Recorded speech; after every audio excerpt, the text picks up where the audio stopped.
Find something you can hold on to. Find someone who'll be there for you. Cause that's all that really matters in the end. Find somewhere you can come home to. Find someone that'll die for you. Cause that's all that really matters in the end. It's love, love, love.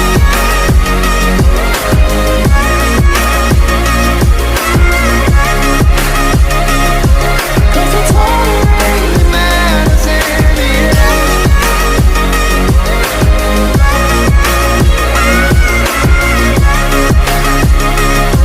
Cause that's all that really matters in the end.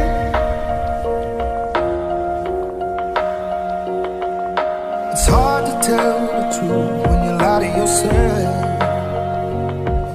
Ada mungkin mau itu ya namanya. Mungkin enak masih. Ini sama kayak sama kayak baik sebelumnya perkenalkan nama saya Mungkin mana untuk Haris. Paris Bu. Iya. Saya Nova Kusnandana. Nova. Jemparing Cakrameswari. Siapa? Jemparing Cakrameswari.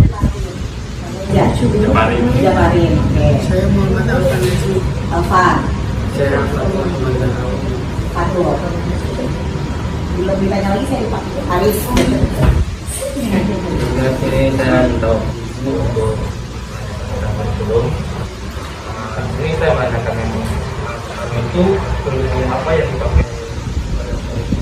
Ada dua kurikulum yang kita masih pakai. Yang pertama kurikulum 2013 itu untuk anak kelas 8 dan anak kelas 9-nya. Sementara untuk yang anak kelas 7 kita sudah pakai kurikulum IPK.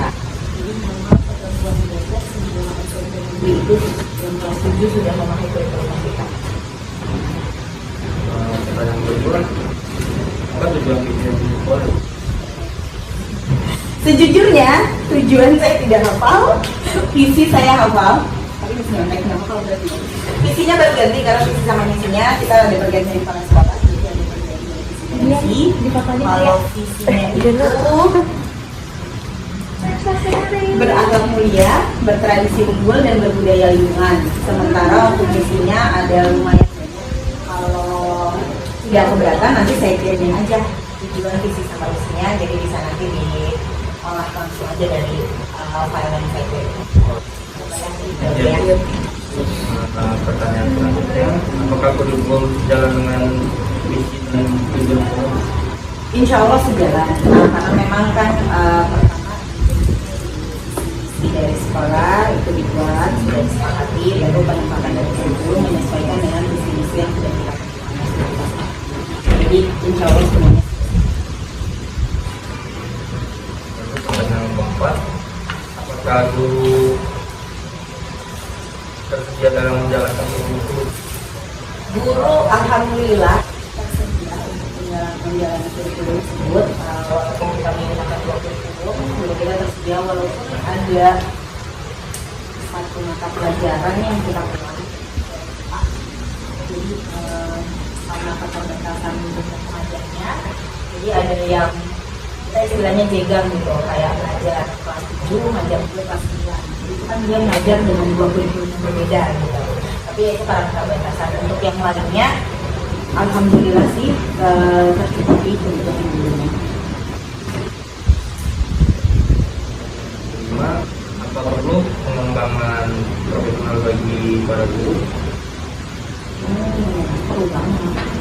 Perlu banget dengan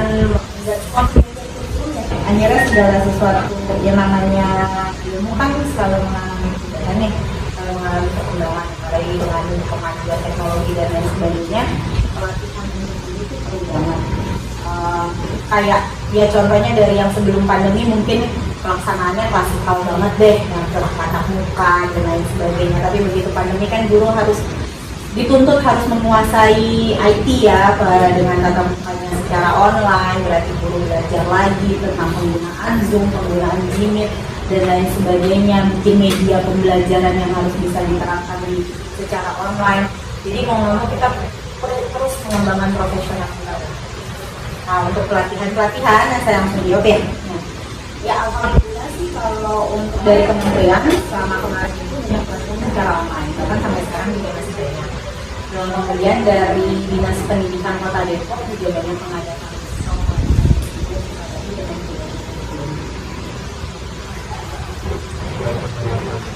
apakah ada organisasi tertentu? sosialisasi kurikulum untuk ke guru-guru itu dilaksanakan di awal taker yang di akhir tahun pelajaran kemarin dan di awal tahun pelajaran ini. Pertama, sosialisasi kurikulum yang terkaitnya dengan kurikulum mereka. Kemudian kalau untuk ke orang tua juga itu diinformasikan hal-hal yang perlu diketahui oleh orang tua terkait dengan kurikulum mereka itu apa, itu disampaikan di rapat orang tua dan kita sudah menyampaikan di atas. Jadi langsung kita sosialisasikan. Pertanyaan selanjutnya, apakah guru memiliki panduan yang pakai ini? Nah, panduan ada kalau untuk yang kurikulum 2013 kan karena memang kita menggunakan itu sudah cukup lama ya. Jadi panduan itu banyak. Kalau untuk yang kurikulum merdeka, selain dari pelatihan juga kan pemerintah mengeluarkan platform Merdeka Mengajar. Nah itu di situ itu banyak yang bisa dijadikan contoh, dijadikan panduan untuk dalam pelaksanaan. Tapi memang di Merdeka Mengajar kita ini tidak ada standarisasi untuk segala sesuatunya gitu. Jadi karena dibilangnya kurikulum merdeka, guru diberikan kemerdekaan dalam membuat administrasi pembelajarannya. Jadi kalau dulu di kurikulum 13 ada kan aturannya nih, misalnya kita kan kalau dulu tuh punya RPP, rencana pembelajaran. Nah itu kalau di kurikulum 2013 tuh ada standarisasinya. Di RPP itu harus bagaimana bentuknya, tercantum apa saja dan lain sebagainya. Tapi kalau di kurikulum merdeka, guru bebas membuatnya, hanya ditentukannya di apa ya, dibilang paling enggak harus ada komponen ini, harus ada 3 komponen. Selain 3 komponen itu guru mau menambahkan komponen yang lainnya nggak masalah, asalkan memang itu disesuaikan dengan kebutuhan di sekolah masing-masing. Jadi kalau merdeka kita panduannya kita banyak belajar dari pelatihan atau akhirnya dari platform yang tadi, karena kita menyesuaikan dengan kondisi di lapangan seperti apa, kita pilih yang buat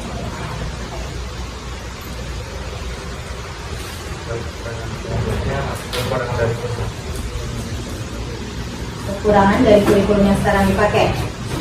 Kurikulum merdeka kekurangannya saking bebasnya sampai saat ini yang saya tahu itu belum ada standarisasi rapor.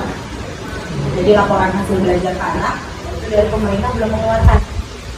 Kita kan harus punya rapor ya, indikasi anak, hasil penilaian itu seperti apa, proses penilaiannya bagaimana. Nah itu dari pemerintah belum mengeluarkan standarisasi itu. Jadinya banyak apa ya, saya mungkin bilangnya pihak swasta kayak bahwa yang orang yang peduli bidang pendidikan, mereka banyak membuat fitur-fitur tersebut, aplikasi tersebut, tapi itu belum di sama pemerintah tuh belum kayak yang jadi kita pakai ini gitu, itu belum ada omongan kayak gitu. Jadinya kita masih, dan ini sekarang sebetulnya pembagian SPTS ya, termasuknya anak kelas 7 ada pembagian laporan hasil pembelajaran tengah semester. Nah itu akhirnya kita membuat format sendiri karena belum ada formatnya dari pemerintah seperti apa, kita masih menggunakan sistemnya pakai Excel biasa. Nah itu menurut saya sih masih ada kekurangan loh. Maksud saya walaupun semerdeka apapun paling enggak kalau untuk laporan hasil belajar sebaiknya sih terstandar biar sama dan penggunaannya juga sama. Kalau beda-beda, khawatirnya nanti ketika mereka mau masuk SMK atau SMK, pihak SMA yang satu SMK juga tidak punya panduan mau pakainya yang mana nih, laporan hasil belajar seperti apa yang mau dijadikan standar untuk jadi syarat penerimaan. Jadi sampai sekarang itu yang pertama. Terus kurikulum sekarang apa kekurangannya ya?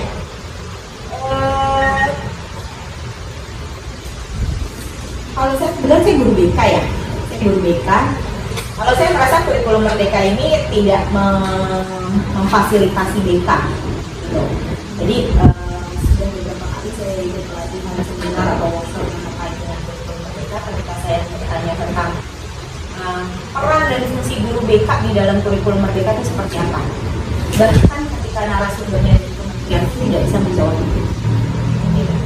Hanya saja memang akhirnya setelah mempelajari tentang kurikulum merdeka, banyak hal-hal yang itu tuh dijadikan panduan, kayak misalnya capaian pembelajaran atau elemen atau fase di dalam kurikulum merdeka itu banyak mengambil dari ilmu kebekaan sebenarnya begitu. Jadi kayak ngambil dari, kalau di BK itu untuk anak-anak kan standarnya tugas perkembangan.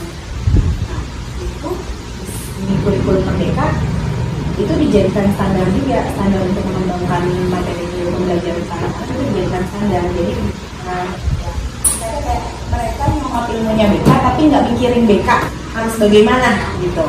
Jadinya itu sih menurut saya salah satu kekurangannya.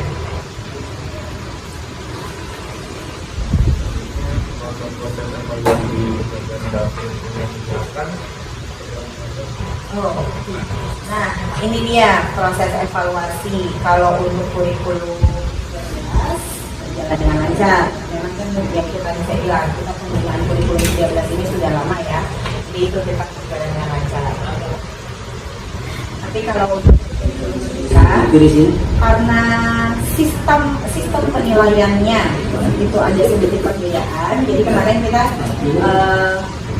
cukup ini ya, gimana menjalaninya tapi sambil belajar gitu. Jadi kita belum benar-benar menguasai itu.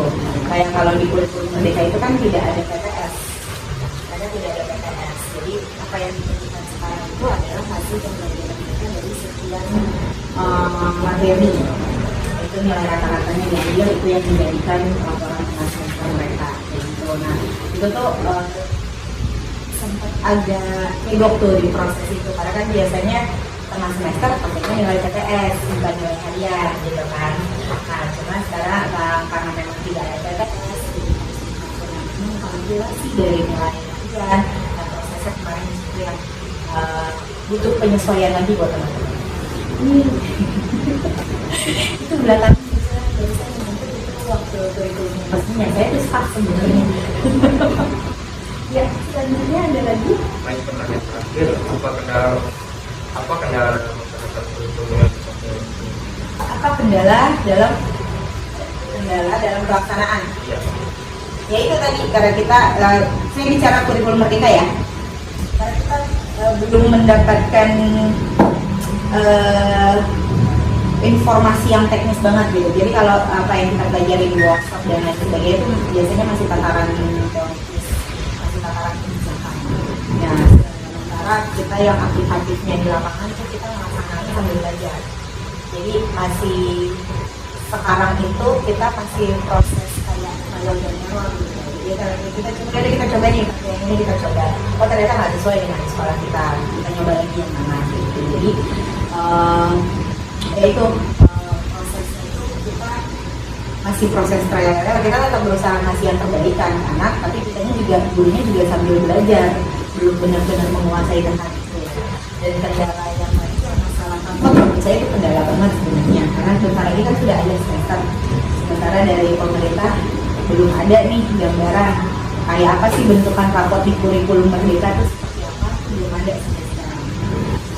Nanti apakah akhirnya kita membantu lagi dengan bentukan Excel, kan kayaknya lucu aja ya, rapot dibaginya dengan seperti tampilan dari Excel. Itu sih yang terkendala menurut saya sekarang. Baik, terima kasih atas jawaban dari Ibu. Terima kasih juga telah menjawab. Saya berterima kasih juga sudah bersedia datang. Terima kasih hantarannya. Mohon maaf merepotkan kalau sampai beli segala. Kurikulum. Karena semua jurusan belajar kurikulum kita ya, karena kurikulum baru ya. Ya dari kalau belajar kurikulum, saya nanya aja ya. Belajar kurikulum yang dibahas juga tentang kurikulum merdeka. Dibahas juga dari kurikulum sebelumnya juga. Dari kurikulum sebelumnya juga dibahas terus ini. Terus kalau menurut kalian dari dua kurikulum yang dipelajari, kurikulum kurikulum mana yang kira-kira paling cocok dengan kultur Indonesia? Kalau dari pengalaman saya kan saya lulusan dari Kutilas ya. Soalnya kalau Kutilas itu kita diajarkan gimana caranya kita bikin studinya melalui materi. Oke gitu. Sama ada lagi mungkin yang ininya, kalau kita guru ya, guru apa-apa bawaannya mau nilai ya Budian ya. Bawanya apa-apa mau nilai, punya angka gitu ya. Di kurikulum Merdeka itu nggak ada angka. Maksudnya akhirnya bentuknya deskripsi semua, bentuknya narasi. Ketika pencapaian anak itu harus dinarasikan, dia mampu, sudah mahir, cukup, mampu atau lain sebagainya. Sementara dari pemerintah juga tidak diberikan rangka yang jelas gitu. Cukup itu seperti apa, mahir itu seperti apa, itu dikembalikan aja semua ke guru sendiri yang harus bikin itu gitu. Jadinya ya itu dia. Dan ini kan angkatan pertama ya, jadi yang anak kelas 7 ya, yang angkatan pertama kurikulum Merdeka. Jadi mereka kalau saya bilangnya kadang-kadang mereka tuh angkatan percobaan kita gitu. Kita udah benar belum nih bikin standar penilaiannya. Nah kalau misalnya masih belum benar ya kita membenerin di semester berikutnya, atau akhirnya nanti disempurnakannya ketika ada anak kelas 7 tahun berikutnya gitu. Jadinya ya itu mereka sama, mereka belajar, kita juga bisa. Tapi semoga bisa diperbaikan ya. Kita ada tawaran pelaksana ngikutin apa kebijakan. Nanti berarti saya lewat Bina aja ya untuk yang visi misi tujuan. Iya Bu. Nanti saya kirim melalui Bina, biar Bina kirim ke kalian. Nanti di